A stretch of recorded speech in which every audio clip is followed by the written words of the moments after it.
Hello, नमस्कार. कशा आहात सर्वजण? स्वामिनीज लाईफस्टाईलमध्ये तुम्हा सर्वांचं खूप खूप मनापासून स्वागत आहे. तर बघा, आजचं तुम्हाला सकाळपासूनचं रुटीन शेअर केलेलं आहे. तर सकाळचे 6 वाजलेले आहेत आणि बघू शकताय पौर्णिमेचा चंद्र जो आहे ना, तो इकडच्या दिशेला आलेला आहे. सकाळची वेळ आहे आणि नवीन दिवसाची छान अशी सुरुवात झालेली आहे. रोजची सुरुवात आपली नवीन दिवसाची अशीच होते आणि त्या इतक्या सुंदर अशा उठल्या बघा, मग आम्ही इकडंच तोंड करून झोपतो. मी डोळे उघडले, किती वाजलेत मोबाईलमध्ये बघितलं, पक्ष्यांचा किलबिलाट चालू झाला होता आणि डोळे उघडून पाहतेच तर काय, समोर असा चंद्र दिसलेला आहे. इतकं छान वाटलं ना, सकाळी सकाळी चंद्राचं दर्शन झालं आणि रात्री झोपताना सुद्धा झालं होतं बघा. काल पौर्णिमा होती त्यामुळे झोपलो आणि झोपायला टेरेसला गेलो की समातला सुद्धा म्हटलं दर्शन घे, कारण असा चंद्र पाहायला आपल्याला पौर्णिमेलाच मिळतो आणि त्यावेळेस सुद्धा बघा ढग वगैरे असेल तर मिळत नाही. आणि 2 दिवस मस्त असं पौर्णिमेचं छान असं चंद्राचं दर्शन झालं आणि खरंच पौर्णिमेचा चंद्र पाहायचा आणि त्या दिवशी चंद्राचं दर्शन घ्यायचं खूप चांगलं असतं. आपल्याला मनातल्या इच्छा बोलायच्या आणि त्या पूर्ण होतात.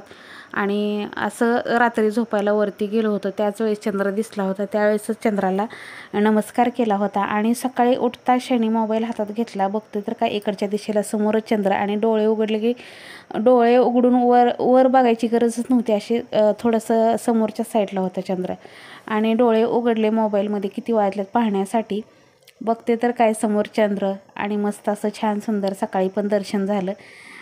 काय म्हणतात ते नशीबच म्हणायचं की समोरासमोर डायरेक्ट उठल्या चंद्राचं दर्शन होणं आणि मस्त अशी छान अशी दिवसाची सुरुवात झालेली आहे. बघू शकताय तुम्ही. गॅसची पूजा करून घेते. काल पौर्णिमा झाली आणि लवकर उठूनसुद्धा व्हायचा तो उशीर होतोच आणि आज काही कामाची दगदग धावपळ अजिबात नव्हती. सुट्टीचा दिवस रविवार आहे आणि तशी आमच्या ह्यांना रविवारची सुट्टी नसती, पण तुम्हाला जसं की सांगितलेलं ती येडेश्वरीला यात्रेला गेलेले आहेत, आणखीन आले नाहीत. आज येतील 5-6 वाजेपर्यंत. त्यामुळे सगळं असं मस्त निवांत रुटीन आहे. समर्थ, मी आणि आजी आम्ही तिघंच घरात आहोत, त्यामुळे मस्त असं निवांत. आणि आज खरंच मला असं वाटत होतं की माहेरात आले की काय, कारण कामं आहेत, कामं करायची आहेतच, पण हीच रोजची कामं जेवढी धावपळीत असतात, दगदगीची असतात, तेवढी आज नाही आहेत. आज डबा वगैरे सकाळी नाही आहे अजिबात. त्यामुळे आज मस्तपैकी निवांत उठलो. निवांत म्हणजे 6लाच उठले. रोज नेहमीप्रमाणे जागच येते. असं उशिरा किती जरी म्हटलं झोपून राहायचं तरी काय नाही राहू शकत झोपून. तर मस्त असं सूर्योदय झालेला आहे आणि छान असं सूर्याची किरणं जी आहेत ना आमच्या खिडकीतनं खूप छान आतमध्ये येतात. म्हणून आज खिडकी उघडली नाही, कारण काय होतं बघा, डायरेक्ट आतमध्ये प्रकाश येतो आणि डोळ्यावरती चमकतो आणि व्हिडिओ व्यवस्थित येत नाही. त्यानंतर मग थोड्या वेळाने मी इकडची खिडकी उघडत असते. तर सकाळी सकाळी मस्त अशी धूप लावून घेतली, गॅसची पूजा करून घेतली. कट्ट्यावरती धूप लावल्यानंतर गॅसची पूजा केल्यानंतर खूप प्रसन्न असं होतं घरातलं वातावरण आणि तीच धूपदाणी मग मी नंतर उचलून आणत असते, हॉलमध्ये सगळीकडं फिरवत असते. त्यानंतर हा आता सकाळची सुरुवात जी आहे ती झाडून काढलेलं होतं, घर सगळं झाडून वगैरे काढलेलं होतं, फक्त टिपवाय खिडक्या पुसायच्या राहिल्या होत्या आणि ह्या टिपवायला ह्या खिडक्यांना रोजच्या रोज पुसावं लागतं ताईंनो. इतकी धूळ येते आणि रात्री तर काय सांगू नका तुम्हाला, एवढं मोठं वादळ आलं होतं. अक्षरशः खूप सारे झाडं, कुंड्या बिंड्या इकडं तिकडं पडल्या होत्या. खूप म्हणजे खूप वारा आलं होतं. असं वाटलं होतं की जोराचा पाऊस येतो का काय, पण नशीब पाऊस नाही आला, पण वारं खूप सुटलं होतं. त्यामुळे घरात सगळ्या वस्तूंवरती इतकी धूळ झाली होती ना की बास. तर आता स्वामींची पूजा वगैरे सगळं करायचं आहे. त्याचबरोबर म्हटलं सगळी पुसपास करून घ्यावी आणि त्या टिपवावरती स्वामींची पूजा करत असते, तिथं सगळी धूळ झाली होती. तरी खिडक्या दरवाजे सगळं बंद असताना धूळ कुठून येते मला हेच कळत नाही. तर इकडे छान असं मस्त जी धूप लावलेली असते ना, ती सगळ्या घरामध्ये सकाळी सकाळी फिरवली की घरातलं वातावरण खूप प्रसन्न असं होतं आणि खूप छान वाटतं. आणि आंघोळ झाल्यानंतर मला हे सगळं करायला खूप छान पण वाटतं. वेळ आणि आज तर खूप वेळ होता, त्यामुळे आज सगळं मस्त असं निवांत केलं होतं. कुठल्याही कामाची माझ्या मागं घाई नव्हती. रोज कसं असतं बघा, डबा असतो, डबे भरपूर असतात, तुम्हाला तर माहितीच आहे, डबे 2-3 डबे करावे लागतात. तर त्यामुळे काय होतं बघा, खूप धावपळ होते जीवाची. सकाळी उरकलं का डबा करायचा आहे, हे करायचं आहे, ते करायचं, सगळं डोक्यामध्ये गणितच असतं उठल्यापासून. तसं आज अजिबात काहीच नव्हतं ताईंनो. इतका दिवस छान गेला माझा, सुंदर असा दिवस गेला आणि असं वाटलं की रोज खरंच असं असेल तर किती छान होईल, पण तसं नाही. बायकांच्या जातीला कामं ही घरातली 5वीला पुजलेली असतात आणि खरं तर मला कामांचा अजिबात कंटाळा येत नाही, वैताग येत नाही. मी नेहमी रोज त्याच उत्साहाने, त्याच नेहमीच ह्याने कामं करत असते. पण काय होतं, एखाद्या दिवशी जरा आपल्याला असं वाटतं की आराम घ्यावा, तसा आराम मला अजिबातच मिळत नाही. रोजचं नेहमी ठरल्याप्रमाणे मला जे रोजचं काम आहे ते सगळ्या गोष्टी करायच लागतात. स्वयंपाक पाणी हे सगळं करावंच लागतं. पण आज काय झालं, मेन मालकच नव्हते, म्हणजे हे गेले होते यात्रेला येडेश्वरीच्या, त्यामुळे डबाच करायचा नव्हता. त्यामुळे मग चहा पाणी केलं, मस्तपैकी नाश्ता वगैरे केला आणि निवांत ताईंनो पूजा वगैरे केलेली आहे. आज पूजेची गडबड केलेली नाही. रोज अजिबात नाश्ता तर करायला मला टाईमच मिळत नाही. आणि खरंच ताईंनो सांगते, मला स्वतःसाठी 5 मिनटं म्हटलं तरी वेळ द्यायला टाईम नाही असं झालेलं आहे. स्वतःचा जीव एवढा बिझी झालेला आहे की स्वतःच्या शरीराकडे किंवा स्वतःकडे लक्ष द्यायलाच वेळ नाही आहे. माझं बी तसंच झालं आहे आणि मिस्टरांचं पण तसंच झालं आहे. त्यामुळे एकही दिवस असा नाही की आम्हाला दोघाला रिकामा मिळतो. म्हणजे त्यांनासुद्धा रोजची कामाची धावपळ तेवढीच आहे आणि मलासुद्धा रोजची घरातल्या कामाची तेवढीच धावपळ आहे. इकडे समर्थ पण उठून आला होता. त्याला आंघोळ कर बराच वेळ मागं लागले, पण त्याने आंघोळ नाही केली. शेवटी ब्रश वगैरे करून तसाच चहा पिला. तो हॉस्टेलला गेल्यापासून खूप आळशी बनलेला आहे. त्याला खूप घाणेरड्या सवयी लागलेल्या आहेत. आता किती काय करा, आता ह्या सवयी मोडायला जरा वेळच लागणार आहे. तोपर्यंत तिकडं सुंदर अशी मस्त गाय आलेली आहे. ही काय रोज येत नाही बरं का ताईंनो, कधीमध्ये येते. तिला छान सुंदर असं पिल्लू झालेलं आहे आणि बघू शकता दारामध्ये छान अशी मस्त येऊन उभा राहिलेली होती. आणि काल देवाला नैवेद्य दाखवलेला तो खायला घ्यायचा राहिलाच होता. त्यानंतर गाईचा नैवेद्य काढलेला होता, तो पण गाय आली नाही दुपारनंतर, त्यामुळे तो पण राहिला होता. आणि परडीतला पण नैवेद्य होता. तर असं सगळं नैवेद्य जे आहेत ना ते गाईला खाऊ घातले आणि त्यानंतर केळीसुद्धा एक खाऊ घातली. तर असं असतं बघा, सकाळी सकाळी गाय आल्यानंतर इतकं छान वाटतं. स्वयंपाक वगैरे झालेला नव्हता, त्यामुळे एक केळी होती ती खाऊ घातली आणि जेवढे नैवेद्य होते देवाचे आपले परडीतले हे सगळं खाऊ घातलं. तिचं छोटंसं पिल्लू आहे, ती खाईल म्हटलं काहीतरी, पण ते काहीच खात नाही वाटतं, फक्त दूधच पितं. तर असं आहे. आणि सुंदर आणि ते पिल्लू आहे ना अलीकडं आलं पण नाही. आणि कसं मी पण खाली गेले नाही उतरून, कारण काय सांगता येत नाही. लहान जेव्हा पिल्लं असतात जनावरांचे असो, कुत्र्याचे असो, मांजराचे असो किंवा इतर कुठल्याही पाळीव जनावरांची प्राण्यांची असो, त्या पिल्लांना हात लावायला आपण जर गेलो तर गायी मारत असतात. त्यामुळे मी हात लावायला नाही गेले. नाही तर मला पिल्लं खूप आवडतात, त्यांना हात लावायला त्यांच्याशी म्हणजे त्यांना गोंजारायला खूप आवडतं. पण म्हटलं ही गाय मारायची अगोदरच तिची शिंगं खूप लांब होती. नेहमीची आमची सोना रानू येते ना ती काय मारत बिरत नाही आहेत, पण ही जरा हिची शिंगं लांब बघूनच म्हटलं, कारण मान वगैरे खूपच हलवत होती. म्हटलं नको विरायची तिच्या पिल्लाला हात लावला तर काय सांगता येते, त्यामुळे मी गेलेच नाही. इकडे छान असा मस्त कढीपत्ता, ताजा कढीपत्त्याचं झाड खूप उंच गेले, टेरेसवरूनच हाताला येतो, पण त्याच्या बुडाला अशा फांद्या हिरव्यागार फुटलेल्या आहेत ना, त्याचा कढीपत्ता मी रोज भाजीला तोडत असते. मी काय झाडाचा असा वरचा शेंड्याचा कढीपत्ता तोडत नाही. तर कसं आता आपली रोजची स्वच्छता आहे, त्यामुळे इथला कढीपत्ता मी वापरत असते रोज आणि धुवून वापरायचा. इतका हिरवागार ताजा लुसलुशीत असा सुंदर कढीपत्ता आहे.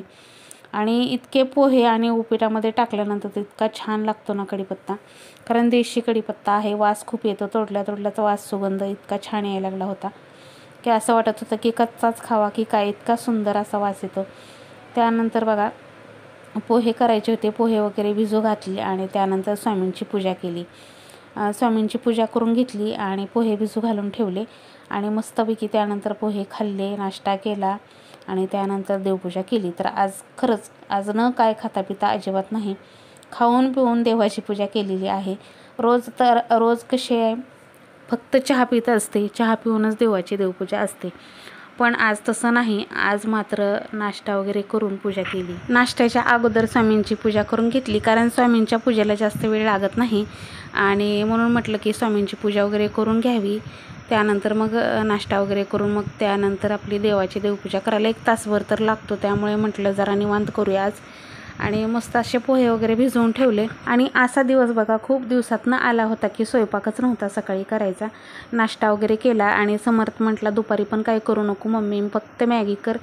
समर्थने आणि सगळ्यांनीच मॅगी खाली, त्यानंच केली, मी तर काही केलीच नाही मॅगी. त्याने खूप चांगली मॅगी केली होती आणि मुलं मॅगी खूप छान करतात आपल्यापेक्षा. त्याच्यात सगळे प्रकारचे मसाले घालतात, काय टोमॅटो, कांदा सगळं घालून इतकी छान मॅगी केली होती. हाताला चव खूप छान आहे. माझ्यापेक्षासुद्धा सुंदर मॅगी बनवतो तो. मलाच उलटं असं म्हणतो की तुझी मम्मी मॅगी छान लागत नाही, मी मॅगी करतो. 3 मॅगी केल्या होत्या त्यांनी. आजीसाठी 1 चपाती केली, भाजी केली आणि मग आम्ही मॅगीवरच भागवलं. त्यामुळे स्वयंपाक काही केलाच नाही दुपारी. आजीचं पण कसं पोट बिघडलेलं होतं, त्यामुळे एक चपाती खाऊन बास म्हणल्या त्या, आणि तसंही त्यांचं खाणं थोडंच असतं. आणि इकडे मस्त अशी स्वामींची पूजा करून घेतली. तर आज हे घरामध्ये नव्हते, त्यामुळे स्वामींची पूजा आज माझ्याकडे आली होती. आदनमधनं येत असते, तुम्हाला माहितीच आहे. ज्या दिवशी माझ्याकडे पूजा असते स्वामींची, त्या दिवशी मी आवर्जून तुमच्याशी शेअर करत असते. बऱ्याचशा ताईंना स्वामींची पूजा केलेली खूप सारी आवडती. तर बघा, आता इतके छान असं मस्त स्वामींची पूजा झाल्यानंतर खूप छान असं प्रसन्न घरामध्ये वातावरण होतं. स्वामींची पूजा वगैरे करून घेतल्यानंतर मग पोहे केले, समर्थला पण दिले, आणि त्यानंतर मग बघा घरातली कपडे, भांडी, फरशी जे आहे ना, हे सगळं केलं. लादी पुसायचं काम एक सगळ्यात महत्त्वाचं काम आहे. लादीसुद्धा आज उशिराच पुसली होती. तसंही काल 5 वाजता पुसली होती, त्यामुळे जास्त घाण नव्हतं घर. झोपायला तर आम्ही टेरेसला जातो, त्यामुळे खाली घाण व्हायचा काही प्रश्नच येत नाही. त्यामुळे आज लादी स्वामींची पूजा केल्यानंतर मग उशिरा पुसली. नंतर रोजचं काय होतं माहिती आहे का, स्वामींची पूजा करण्याअगोदर हॉलमधली लादी पुसून घेत असते. आणि किचन तर मी ज्यावेळेस आंघोळ करून आले की पहिलं बघा किचन पुसून घेते, अख्खं किचन. आणि किचन 5 मिनटात पुसून होतं. किचन पुसून घेते, त्यानंतर गॅसची पूजा वगैरे असते, देवाला नमस्कार असतो, हळदी कुंकू लावून देवघरातला दिवा प्रज्वलित करत असते. हे माझं रोजचं रुटीन असतं. मला किचन पुसल्याशिवाय सकाळी मला किचनमध्ये उभाच राहा वाटत नाही. कारण काय झालेलं असतं बघा, आपण रात्री स्वयंपाक केलेला असतो, सगळं जरी आपण किचन ओटा धुवून घेतलेला असला तरी पण किचन आपलं म्हणजे पुसलेलं नसल्यानंतर बघा कसं तरी वाटतं किचनमध्ये. त्यामुळे सकाळी उठल्यानंतर ज्यावेळेस झाडलोट वगैरे सगळं करत असते मी, आणि किचनमध्ये आंघोळ करून किचनमध्ये आलं की पहिलं बादलीमध्ये पाणी घेऊन किचन हाताने पुसत असते. मॉपने किचन कधीच पुसत नाही. कधी तर एखाद्या दिवशी कंटाळा आलेला असेल तरच मॉपचा वापर किचन पुसायला करते मी, नाहीतर रोजची किचनची फरशी जी आहे ना ती हाताने पुसत असते. तर इकडे बघू शकताय तुळशीची पूजा करायला आलेली आहे. आज थोडंसं लेट झालेलं आहे, जसं की तुम्हाला सांगितल्याप्रमाणे आज सगळं निवांत केलेलं आहे. तसं तर सकाळी माझी तुळशीची पूजा रोजची सकाळी लवकरच असते, पण आज राहून गेलं, म्हणजे विसरून गेलं, आणि त्यानंतर सगळं उशिरा काम झालं. त्यामुळे तुळशीला पाणी आणि तुळशीची पूजासुद्धा उशिराच झाली. नाहीतर माझी सूर्योदयापूर्वीच तुळशीची पूजा असते. सूर्य इकडे उगवला की लगेच तुळशीची पूजा करून घेत असते, तुळशीला पाणी घालत असते. कारण उत्तम वेळ जी आहे ना तीच आहे तुळशीला पाणी घालण्याची. त्यामुळे तुळशीची पूजा आणि देवपूजा भलेही तुमची उशिरा हो, पण तुळशीची पूजा मात्र सकाळी सूर्य उगवल्या झाली पाहिजे. तर जसं की तुम्हाला सांगितल्याप्रमाणे आज रोजच्याप्रमाणे 6लाच उठले होते, पण लवकर उठूनसुद्धा घरातली कामं निवांत केली. घाई गडबड नव्हती. मस्त बसून समर्थाबरोबर गप्पा मारत असं सगळं काम केलं. रुटीन म्हणजे आज घाई गडबडीचं रुटीन नव्हतं, किंवा आज आपल्याला हे काम केलंच पाहिजे असं काही नव्हतं माझ्या मागं. त्यामुळे आज सगळं उशिराच झालेलं आहे.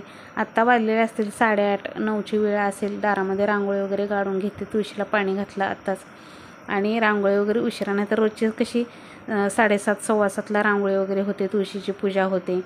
तर ह्या टायमिंगला माझं हे सगळं दारातलं रुटीन जे आहे ना ते आवरलेलं असतं. पण आज सगळंच लेट चाललेलं होतं. म्हटलं नको, आज एक दिवस मस्त आरामच करायचा. दुपारीसुद्धा खूप आराम केला. त्यानंतर संध्याकाळी परत 3:30-4:45ला ह्यानी आले. मग त्यांना पण परत मग जेवायचं का विचारलं तर ते नकोच म्हटले. त्यामुळे स्वयंपाकाचं काय नंतर डायरेक्ट संध्याकाळी स्वयंपाक केला. तर बघा, खूप दिवस झालं मला सारखं एकच कमेंट येतात, ताई तुम्ही जे व्हिडिओला म्युझिक लावलेलं आहे ते कुठून घेतलेलं आहे. आणि सगळ्या ताईंना मी कमेंटमध्ये रिप्लाय दिलेले आहेत ते म्युझिक कुठून घेतलेलं आहे. तरीसुद्धा मी व्हिडिओमध्ये तुम्हाला प्रॉपर असं सांगते की व्हिडिओचं म्युझिक जे आहे मी लावते ते बघा नो कॉपीराईट म्युझिक यूट्यूबवरूनच घेतलेलं आहे. तिथं असं लिहायचं विलेज नो कॉपीराईट म्युझिक असं लिहिलं ना की ताईंनो ते म्युझिक येतं, आणि तुम्हाला ऐकल्यानंतर कळलंच की हेच म्युझिक आहे आपण शोधतोय ते. त्यामुळे बऱ्याचशा ताईं ज्या आहे ना त्यांना ते म्युझिक खूप आवडतं, आणि नवीन यूट्यूबर जे आहेत ना त्यांना ते म्युझिक आवडतं. तर त्या ताईंनी मला बऱ्याच वेळा कमेंट केलेल्या आहेत, ताई तुम्ही जे म्युझिक लावता ते खूप छान वाटतं, ऐकायलाही खूप सुंदर वाटतं, आणि ते कसं घेतलेलं आहे, कुठून घेतलेलं आहे ते प्लीज सांगा, असं मला कमेंट आलेल्या होत्या बऱ्याचशा. त्या कमेंटचा रिप्लाय तर मी त्याच वेळेस बऱ्याच वेळा दिला होता. पण तरीसुद्धा पुन्हा एकदा सांगते ताईंनो की ते म्युझिक जे आहे ना ते यूट्यूबवरूनच घेतलेलं आहे. आणि तिथं सर्च करा फक्त तुम्ही यूट्यूबला की no copyright music, village no copyright music म्हणून सर्च करा, ते येऊन जाईल. आणि बघा, बऱ्याचशा ताईंना असं म्हणजे खूप ते म्युझिक आवडतं, आणि मलासुद्धा खूप आवडतं. त्यामुळे माझ्या रोजच्या व्हिडिओमध्ये तेच म्युझिक असतं. मी म्युझिक अजिबात चेंज करत नाही, कारण त्या म्युझिकमुळेच बऱ्याचशा ताईंना माझे व्हिडिओ पाहायला आवडतात. आणि खूप एक ते म्युझिक जर ऐकलं ना एक प्रकारचा वेगळा सुकून आहे बघा त्या म्युझिकमध्ये. इतका छान मस्त असा आवाज आहे ना. ते मलासुद्धा लावल्यानंतर मी ते 2-3 वेळा रिपीट करून ऐकत असते. खूप छान वाटतं बघा. तर ताईंनो, म्हणूनच तुम्हाला पुन्हा एकदा सांगते ते की आपण यूट्यूबला सर्च करायचं आहे. यूट्यूबला नो कॉपीराइट व्हिलेज म्युझिक म्हणून येतं आणि मग ते म्युझिक आलं की तुम्ही ते डाउनलोड करून घेऊ शकता आणि ते तुम्ही तुमच्या ह्याला वापरू शकता. तर यूट्यूबवरूनच बऱ्याचशा गोष्टी ज्या आहेत ना त्या आपल्याला मिळतात. फक्त काय ह्याला कॉपीराईट येतं, काय ह्याला येत नाही. तर नो कॉपीराईट टाकायचं. त्यामुळे मग असे बरेचसे म्युझिक जे आहेत ना ते तुम्हाला एकाखाली एक येऊ शकतात आणि मग त्यानंतर तुम्हाला कुठलं घ्यायचं आहे ते सिलेक्ट करून तुम्ही डाउनलोड करायचं आहे. तर बघा, इकडे पोहे करायला घेतलेले आहेत. तेलामध्ये शेंगदाणे टाकले. अगोदर तेलामध्ये शेंगदाणे टाकून तळून घेत असते. त्यानंतर कांदा वगैरे टाकायचा. तर शेंगदाणे तळून घेतले की त्यानंतर मग पोहे खूप छान लागतात. म्हणजे असे शेंगदाणे खायला पण चांगले लागतात. कच्चे शेंगदाणे चांगले लागत नाहीत. भिजवलेल्या पोह्यामध्ये साखर आणि मीठ टाकून घेतलं आणि ते पूर्ण हलवून घेतलं. म्हणजे काय होतं, साखर आणि मीठ जे आहेत ते भिजलेल्या पोह्याला व्यवस्थित लागतं. त्यामुळे पोहे पण चांगले होतात आणि साखरेची आणि मिठाची चव पण पोह्यांना व्यवस्थित अशी होते. प्रत्येकाची पोहे करण्याची पद्धत वेगळी असते. तर अगोदर मी काय करत असते, थोडंसं जास्त तेल टाकून शेंगदाणे वगैरे तळून घेते. शेंगदाणे तळून घेतले की चांगले लागतात दाताखाली पण यायला. आणि त्यानंतर कांदा वगैरे टाकून कांदा भाजत आला की थोडीशी हिरवी मिरची वगैरे टाकून घेते. त्यानंतर भरपूर असा कढीपत्ता आणि कोथिंबीर टाकून मस्त अशी पोहे करते. आता हिरवागार असा मस्त कढीपत्ता तुम्ही बघितलेलाच असेल. झाडाचा तोडून आणलेला ताजा हिरवागार कढीपत्ता आहे आणि इतका छान लागतो ना हा कढीपत्ता. देशी कढीपत्ता असल्यानंतर पोहे करा, उपीट करा, खूप छान लागतो. इतका मस्त लागतो ना. ताजा जेव्हा पाहिजे तेव्हाच मी तोडून आणत असते. इतका छान मस्त असा ह्याच्यामध्ये लागतो. आणि आमच्यात कढीपत्ता काढून कोणच पोहे खात नाही. असंच कढीपत्त्यासहित सगळे खातात. फक्त भाजीतला कढीपत्ता आमच्यात काढला जातो. त्यानंतर हळद मीठ टाकलेली आहे आणि लिंबू पिळलेला आहे त्याच्यामध्ये. लिंबू त्याच्यातच का पिळायचं, पोह्यांना कलर खूप चांगला येतो. आणि लिंबू सगळ्या पोह्यांमध्ये व्यवस्थित असं मिश्र पण होतं, कारण आपण त्यानंतर खूप सारा हलवतो त्याला. आणि जर आपण सगळं पोहे वगैरे टाकल्यानंतर जर लिंबू पिळलं तर त्याची अजिबात चव लागत नाही. आणि हळदीच्या ह्याच्यामध्ये जर लिंबू टाकलं तर कलर पोह्यांना असा हिरवट पिवळा असा खूप चांगला कलर येतो. तुम्हाला दाखवतेच मी. आणि काय होतं, कढईवर आता ऊन आलेलं आहे त्यामुळे तुम्हाला कलर व्यवस्थित दिसणारच नाही असं पण, कारण आता आमच्या किचनमध्ये भरपूर असं ऊन येतं सकाळी त्यामुळे. तर बघू शकता इकडे पोहे मस्त असे पोहे माझे करून झालेले आहेत. आणि भरपूर असे शेंगदाणे, त्यानंतर कांदा, कोथिंबीर, कढीपत्ता असं घालून पोहे, अगदी साधे सिंपल पोहे. आता ह्या पोह्यांवरती आमच्या समर्थला आलू भुजिया सेव टाकून खायला आवडतं. पण काय झालेलं आहे, आलू भुजिया सेव आमच्या इकडे मिळतच नाही. ती पुण्याला गेल्यानंतरच डीमार्टमध्ये वगैरे मिळते. इथल्या डीमार्टला आलू भुजिया सेवच मिळत नाही. त्यामुळे समर्थ त्याला दरवेळेस पोहे केले की आठवण येते की आलू भुजिया सेव असते तर किती छान लागलं असतं.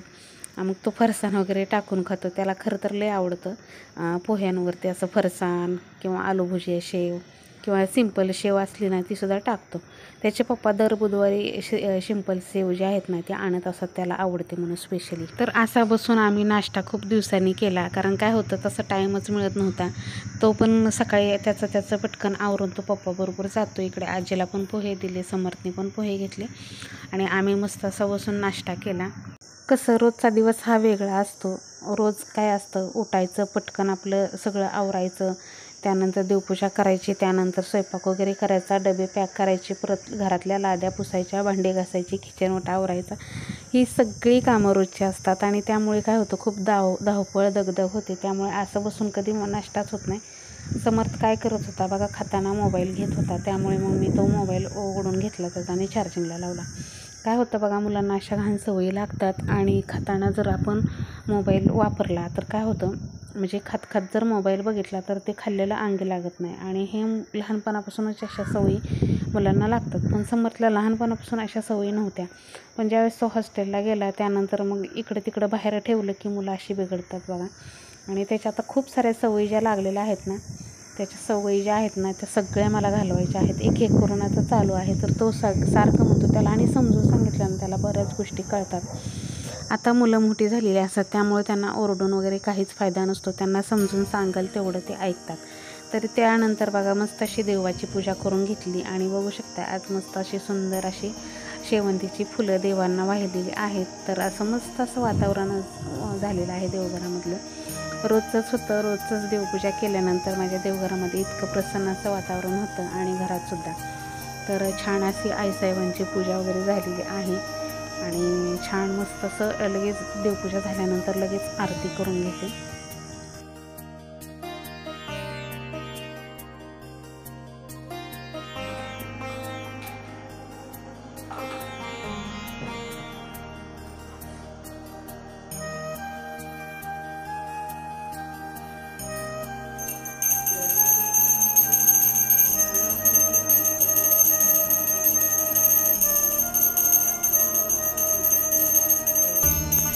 चला तर मैत्रिणींनो, तुम्हाला आजचा व्हिडिओ कसा वाटला हे नक्की कमेंटमध्ये सांगा. जर व्हिडिओ थोडा जर आवडला असेल तर व्हिडिओला एक लाईक आणि चॅनलला सबस्क्राईब करायला विसरू नका. चला तर भेटूया आपण उद्याच्या छानशा सुंदर व्हिडिओसोबत. तोपर्यंत सर्वांना श्री स्वामी समर्थ. अवधूत चिंतन श्री गुरुदेव दत्त. श्री स्वामी समर्थ.